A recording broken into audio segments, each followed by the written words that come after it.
Comment vous, catholiques, traversez la crise des abus sexuels qui touchent l'Église aujourd'hui et quelles pistes est-ce que vous voyez pour réparer l'Église? Voilà les questions que j'ai posées aux nombreuses personnes que j'ai rencontrées pendant un mois en France ce printemps 2019. Ce que j'ai retenu, c'est un désir de parole. J'ai vraiment rencontré des catholiques désireux de s'exprimer sur ces questions-là, qui s'étaient beaucoup informés aussi sur ces questions-là, qui avaient beaucoup lu, vu les films, les documentaires, etc.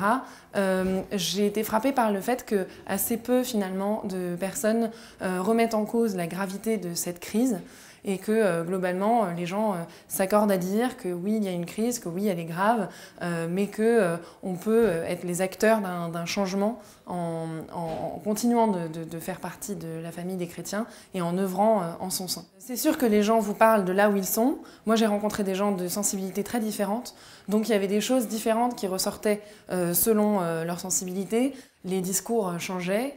Il y avait des gens qui allaient plutôt me dire l'important c'est de se recentrer sur le Christ, sur la prière.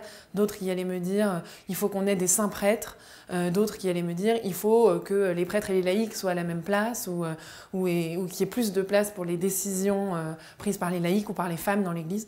Donc ça, c'est sûr qu'il y avait des lignes de fracture qui se retrouvaient, mais j'ai quand même aussi rencontré des catholiques moins pratiquants, peu pratiquants, pas réguliers en tout cas, qui n'étaient pas forcément les plus critiques ou les plus virulents. Et ça, je trouvais ça intéressant de voir qu'il y a des gens qui sont un peu aux périphéries de l'Église, mais qui pour autant ont une forme d'indulgence par rapport à l'Église, alors que j'aurais pu m'attendre à ce qu'ils soient plus sévères, étant donné qu'ils étaient plus éloignés. Déjà, le terme « réparons l'Église », tout le monde n'était pas d'accord avec ça. Il y a des gens qui me disaient « il ne faut pas dire qu'il faut réparer l'Église parce qu'elle n'est pas cassée ».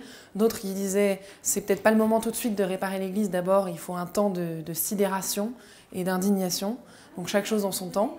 Mais il y a aussi des catholiques qui disaient « oui, ce terme est adapté, effectivement.